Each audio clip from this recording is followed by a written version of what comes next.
What's up, YouTube? It's Jamar again with another Crown Vic video. Yeah, it's a lot to talk about with this car.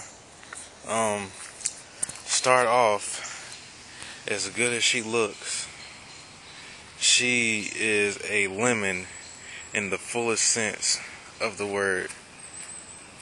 So, let's see. Well, I don't have my keys, but I think in the first video I had mentioned that I had a blowout on 485, which caused me to put this tire on, right? And consequently, from me slamming on the brakes during that incident, it caused a patch to come out of the tire that was on this side. Now, this is a replacement that I got last week. Then Monday afternoon, it's currently Thursday, I was about to get off the highway and I had another blowout. And being that I was slowly pushing on the brakes, when the tire popped, I lost control of it. And luckily there were no cars around me again, but I was swerving in between two lanes, and when I got back control of her, I almost ran into the wall. Now, as you can see, like this little smeared part right here, that was caused by the wall that I almost tore all of this off with. Now, that's not good. And not only did it bust, but it bent. I don't know if you can see it, but it bent this piece. So I have to take a hammer and bend that back in place. Oh, and this is a tire off of the 300 here. Luckily, the bolt pattern matched up, and I can, rock that for a little bit. But as far as my list goes for this car, I have to replace the motor. And I also have to figure out whether it'd be better for me to put it in with some help myself or take it to a shop. I'm kind of working with a tight budget, so that's number one issue. Number two, I need all new tires because this is the last tire on this car that it came with when I bought it. And the light is kind of bad over here, but it's like a dimple right here and a dimple right here. Now, looking at the two tires, I still have the two tires in the back that busted.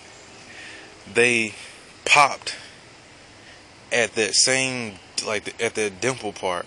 And when I had changed the back tire over there, I was looking at the tire, and they're recaps. Recap tires are pretty much, they leave the sidewall attached and they take the tread off, like the bad tread, and put new tread over top of it. So that's a recap. That tells me why the whole tread came off both tires. So yeah, I have to buy all new tires, which is kind of hard because these are 15-inch rims, and somebody's in a hurry this morning. 15-inch rims, 15-inch tires nowadays are rare to find. So I'm looking at about $500 for the engine, 81,000 miles, and close to $200 for all new tires, because 15-inch tires are hard to come by. Then, being that I've been like, I need to drive this car every day to get back and forth and do what I need to do. The constant shaking under like extreme load from this bad motor has caused like the front suspension to weaken. So I was talking to a buddy of mine on Facebook.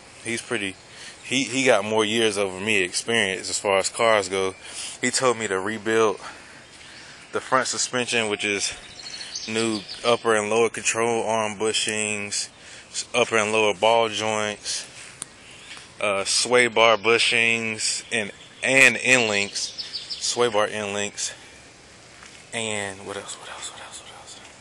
Idler arm and pitman arm. Which I don't know what those two, like idler arm and pitman arm, are. Don't know what those are, but the whole suspension, front suspension, needs to be gone through. That's another $300 to $400. Mind you, I'm still paying on this damn car. Like I owe this man $2,000. I'm still paying on it, and I'm having all these problems. And you know what? There's nothing he can do because he didn't sell me a warranty. Now, I feel like with me being honest with people and stuff like that, I expect the same. This man just sold me a car. I mean, it ran good for the first week, and then the second week after, it just started going to shit. So, yeah, it's a lot of stuff with this car. It's a lot of stuff. And quite frankly, at this moment, I'm just like sick and tired of it. Because it's just a money trap. Oh, and another thing. When I had got back control of it, I had slammed on the brakes to stop myself from hitting the wall. And I wore a patch, like a flat patch in this tire. So now every time I drive it, it's like a doot sound. So that happened on that side too before I got the tire replaced. And I feel like that constant thumping, like back and forth, along with the shaking of the motor, has caused the front suspension to go bad. So, yeah. So the task for the day is now this is the thing. When I had bought that tire over there from Salvage Yard, I had bought another like black wall tire, and I was gonna put it on one of those rims. And that blowout happened right before I was supposed to do it this coming Friday. This happened Monday. I was supposed to be getting that tire changed, but it busted before I get the chance to. So, yeah, I got a little mouthful, but yeah, that's it. A lot of problems. Short time frame. Oh yeah, it's June 26th. I go to school August 18th. I have to get the suspension right, tires, and motor within that time frame. I feel like I'm not going to be able to fully rebuild this front suspension, but I am going to do the upper and lower ball joints for the time being. And then, once school starts, I get to, have a little bit more play with my money. I'm going to go ahead and buy the rest of the stuff for the front suspension. But yeah. A lemon. She's pretty, but she's a lemon. That's worth squeezing. But yeah, that's about it for today. As I get stuff for the car, like the motor and stuff like that, I'll record more videos and whatnot. But yeah, that's it for now.